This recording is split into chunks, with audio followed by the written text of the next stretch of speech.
So in our final video for vector applications, really this is for section 6.4, we're going to do another bearing problem, and I've already written it all out here, so let's just go ahead and read through this real quick.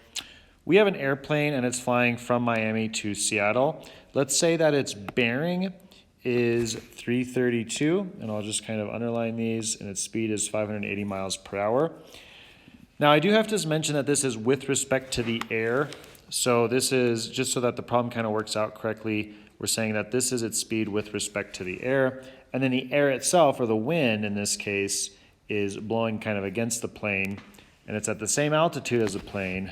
It's blowing from the southwest at 60 miles per hour. So our goal here is going to be to find the plane's speed and direction. Now this is with respect to the ground. So you're looking up at this airplane flying, it's getting hit by the wind, and that's changing its direction. Okay. So the first thing that we're going to do is draw a picture. So let's go ahead and just draw a rough sketch here. We have our north is this way. Now remember that bearing is measured from north and you go clockwise instead of counterclockwise.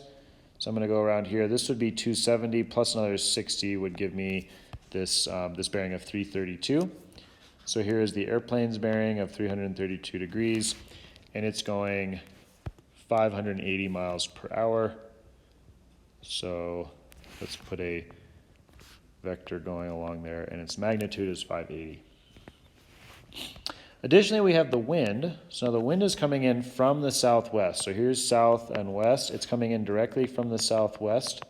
It means it's blowing this way. So if we're kind of centering all of our vectors in the same spot, I'm actually going to put this vector here, and this would be an angle, oops. We're measuring from north. That's why I said, oops, it shouldn't be from that axis. We're actually measuring from this axis. And so this would be 45 degrees. If it's directly from the southwest, it is a 45-degree angle. Additionally, it has a magnitude of 60. So we'll go ahead and say that that's 60. Okay. So now the next step that we're going to need to do in order to sort of add these vectors together and find their components, we're going to have to convert this into component form. Now with bearing, it's a little bit tricky because remember that technically we measure angles going from this direction when we're in the XY coordinate plane. So really what that is in this case is we have north, east, south, and west. So if you want, you can set this up and do sort of our typical coordinate plane with X and Y like this. Alternatively, you can just remember that in this case, cosine is actually going to be the north, sort of the up and down axis. So cosine will give us north and south, and sine gives us east and west.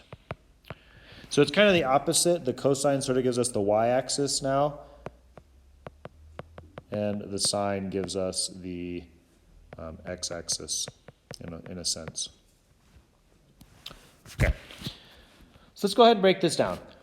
I'm going to rewrite my vectors. So first of all, let's call this the airplane's vector. It has a magnitude of 580.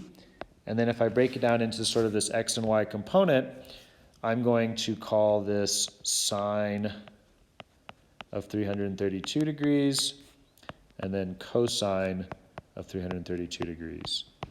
And just note that this sine is really referring to the kind of the x-axis, right? So the x is now east and west, and the cosine is really referring to the y-axis, which is north and south.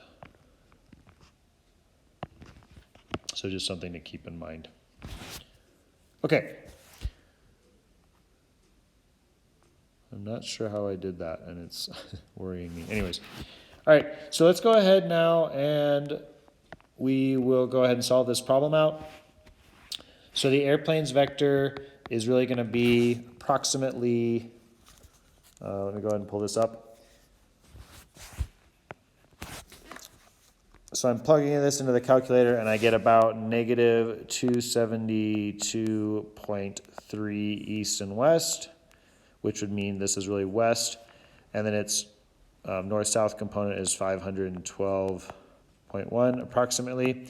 So let me just go ahead and make that an approximate answer instead of an actual equal sign. And so just keep in mind this is going west and it's going north. And that makes sense in our diagram because notice that there is a west component. This would be negative, I think it was 272. And then this was the 512. Okay. Now for the wind, let's just call that W, vector W. It has a magnitude of 60. And then it has actually 45 and then also cosine of 45. So these will be equal components if you look at sine of 45 and cosine of 45. And so for this one, we end up with the wind vector being approximately, let me go back and do that again, approximately 42.4, which means it's east, and also 42.4 north.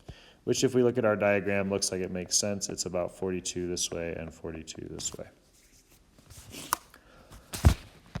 Okay, so in order to get our resultant vector, so kind of the resultant direction and magnitude of this airplane, we're just going to go ahead and add up these two vectors. So when I add the two up, I get that this is approximately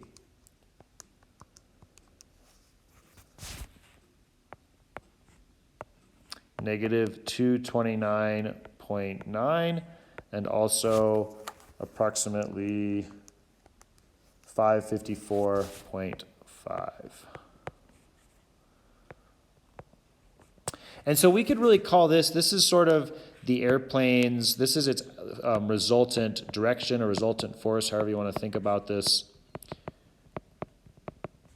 And so what we're going to do now is find the magnitude of this. So the airplane's speed will equal the magnitude of my resultant.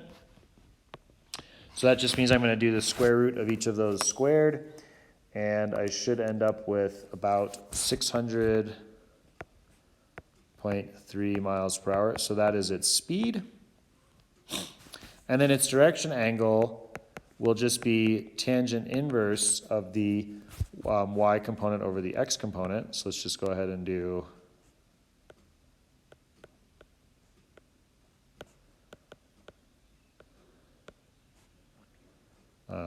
this. So we're going to go with second tangent inverse of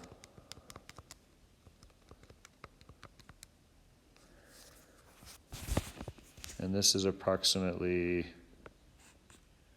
negative 67.5. Now it's always a good idea to double check. So let's go back and double check that this looks correct. If I took my wind vector and sort of put it up here, then my resultant would be along this way.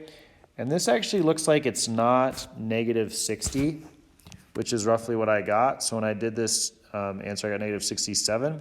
This actually looks a lot smaller than that. And even though this isn't exactly drawn to scale, it is definitely larger than negative 60 really should be over here somewhere. And so that's definitely not correct. So let's go back and rethink kind of the situation we're in. So once again, what I did there was I took my wind vector, which is here, and my airplane vector, and I said the resultant should kind of be somewhere along here. And so it looks like we did something wrong. And we absolutely did, because technically, let's go back to this situation here.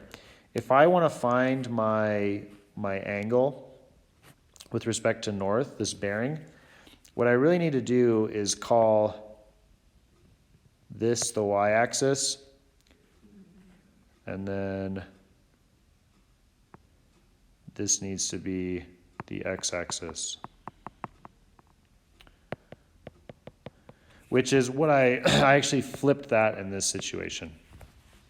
So let's just go ahead and go back to my problem that I was working on. Let's go ahead and erase all of this. And really it should be we should flip that. So this should actually be negative 2, oops, sorry about that. Undo, undo, undo. Negative 229.9 divided by 554.5. And when we do that, we will end up with the correct bearing. So this comes out to be negative, go ahead and type this in the calculator real quick, 22.5 degrees. So that means if I'm measuring from north, I'm going this way, negative 22.5 degrees. But bearing, like I said, we always measure from north and go clockwise. So let's just go ahead and add 360 to this. And when we do that, we end up with 337.5. So we're just going to find a coterminal angle, and I end up with a bearing of 337.5 degrees. And then its speed, like we said above, is approximately 600.3 miles per hour. All right, so just kind of reviewing the problem again. Remember, our goal was we sort of had two vectors. We had one that was the airplane with respect to the air, and then we also just had that same air. We knew what direction it was blowing at. And so using those two pieces of information, we added the two vectors together in their component form, and then we found the resultant magnitude and direction, which gave us our final answer of about 600.3 miles per hour, bearing 337.5 degrees. And that concludes this section, this part of section 6.4.